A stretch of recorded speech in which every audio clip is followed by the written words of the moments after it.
Deməli, dəyərli dostlar, ətin kilosu Nairobidə 900 şilinqdir. Bu file neçəyədir? Balıq filesi Bəli. 800 şillinqə. Donuz ətinə oxşayır. Bəli, ferma donuzunun ətidir. 600 şilinqə kilosu. Kilosu 600 şilinqə.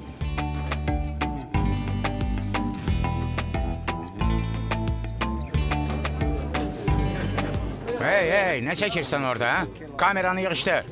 İstəmirsən çəkmərik. Qorxma, dövlət qurumlarından yoxlamağa gəlməmişik. Sən də bıçağını yığışdır. Turistlərlə bıçaqla danışmırlar. Özünə problem yaratma.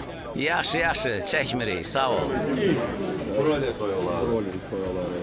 Budundan da bilmək olur. Toyuğu neçəyə verirsiniz?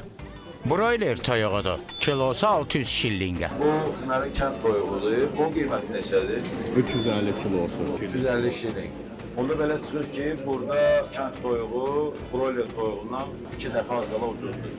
Kənd toyuğu broiler toyuğundan az qala 2 dəfə ucuzdur. Amma adətən əksinə olur. Bizə çox maraqlı gəldi. Bu nə ilə bağlıdır? Məncə ferma toyuqları daha gigiyenik şəraitdə yetişdirildiyinə, həm də daha tez bişdiyinə görə bahadır. Məncə onlar gəlib Azərbaycanda bizneslərini qursunlar.